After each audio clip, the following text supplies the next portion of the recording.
Hi everyone, Miss Ayala here, Algebra 1. Today we're going to have a short video on factoring polynomials. And today we will be having 5 boxes. Now, my first question for you today is, what is factoring? Well, factoring is finding what to multiply together to get an expression. Before we dive deeper into factoring, let's look at the standard form for polynomials. Now, here we have the standard form for polynomials. We have ax squared plus bx plus c.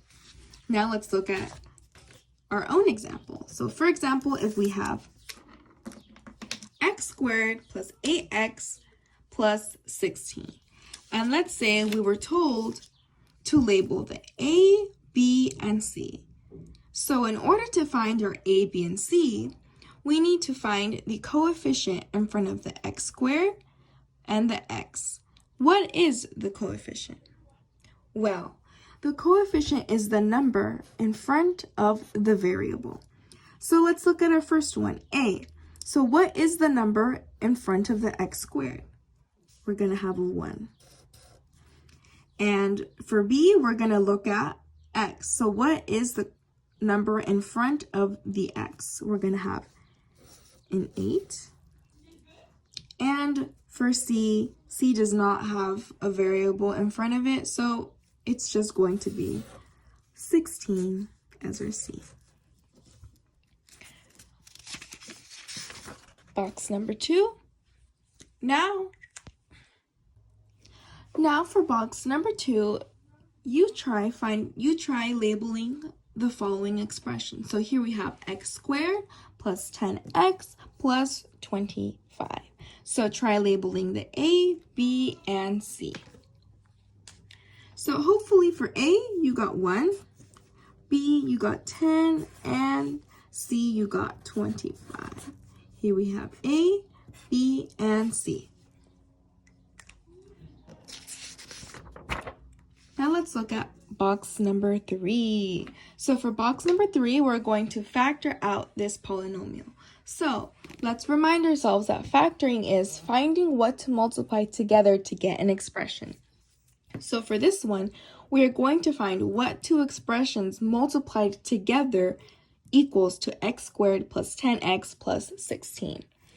As we solved earlier, we know that a equals to 1, b equals to 8, and c equals to 16. Now, in this box, we are introducing the x factor. So the x factor helps us factor out this expression. So at the top, we're going to have a times c. So let's do an example. Let's do ours down here. So a times c. So what's our a? A is 1, and our c is 16. So we're going to multiply those two together. 1 times 16 is 16. And then we're going to have our b. What is our b? Our b is 8. And now we're going to find two numbers that multiply up and add down. So what are two numbers that multiply up to 16 and add down to 8? So we get 4.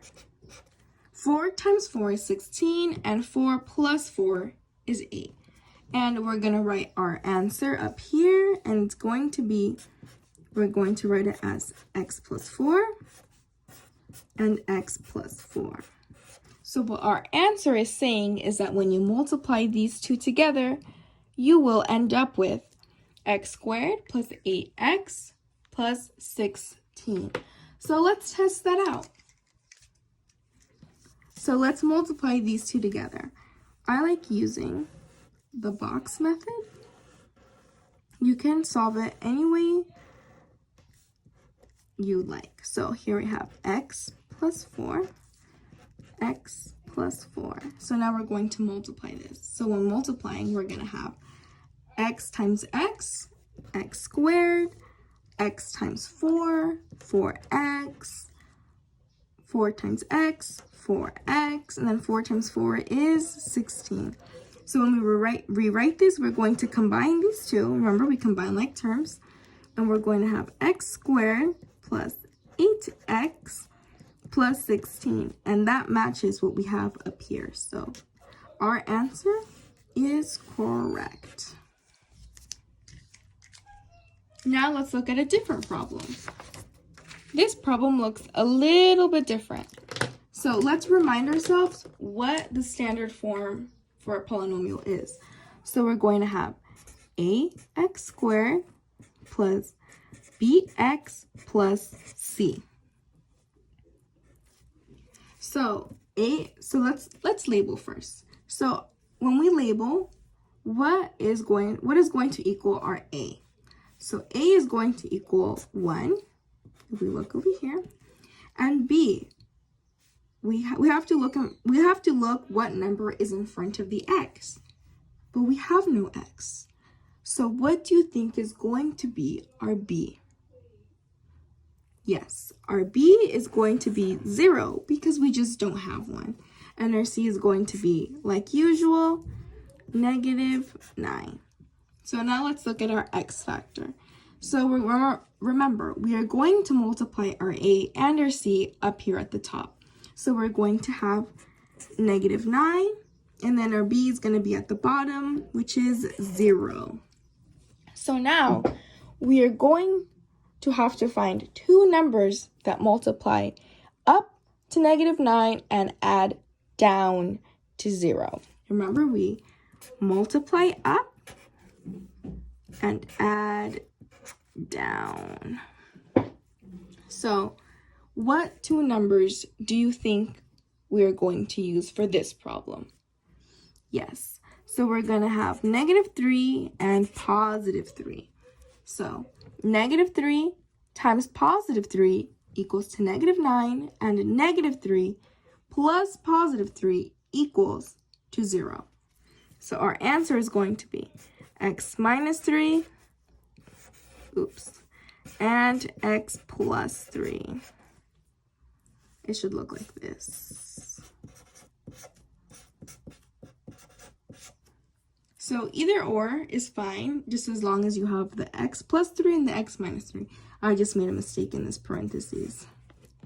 So for the last box, you are going to try to factor both of these polynomials on your own.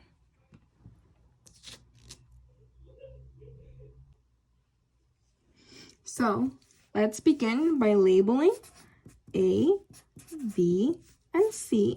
So our A is going to be 1, our B is 10, and our C is 25. So now let's get our x factor ready. So A times C is 25, and our B is 10. And two numbers that multiply up to 25 and add down to 10 is 5. And we're going to have x plus 5 and x plus 5 as our answer. So now let's look at this one. We're going to have A, B, and let's squeeze C over here. So A, we're going to have 1. B, we're going to have 0. Remember, because we don't have a B here. And C is -64. So now let's make our x factor up here. So A times C, -64, and B, 0. So what two numbers multiply up to -64 and add down to 0? Well, we have -8 and +8.